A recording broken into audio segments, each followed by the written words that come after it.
2 Coríntios 12:9. But he said to me, My grace is sufficient for you, for my power is made perfect in weakness.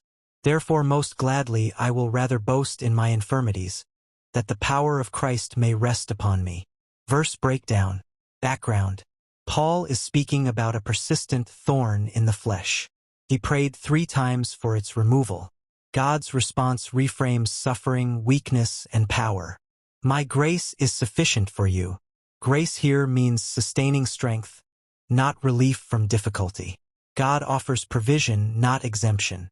Sufficiency means nothing is missing for endurance and obedience. My power is made perfect in weakness.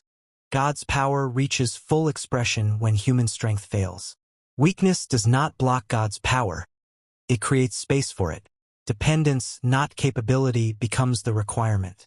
I will boast in my infirmities. Paul chooses perspective over pride. Weakness becomes testimony, not embarrassment.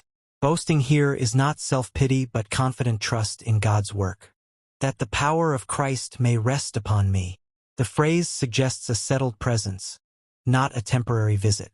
Christ's power dwells where self-reliance has been surrendered. Weakness becomes a dwelling place for divine power. Sermon. Grace that sustains, power that rests. 1. God does not always remove the thorn. Paul's unanswered prayer exposes a hard truth. Not every problem is meant to disappear. Some struggles are permitted because they protect us from pride and deepen dependence on God. 2. Grace is God's strategic answer.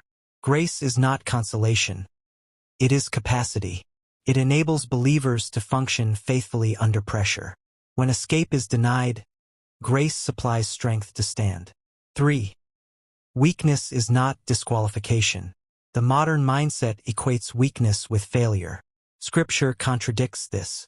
Weakness becomes qualification when it produces reliance on God instead of self. 4. Power rests where pride ends. God's power does not rest on confidence in ability. It rests on humility and surrender.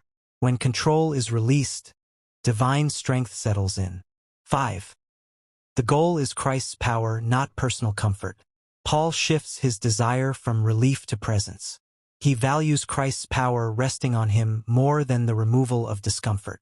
This marks spiritual maturity. Prayer. Abba Father, you know our weaknesses, struggles, and unanswered prayers. Teach us to trust your grace when change does not come. Let us stop resisting what you are using to shape us. Where we feel weak, let your power be revealed. Strip away pride and self-reliance, and let the power of Christ rest upon us fully. Give us endurance,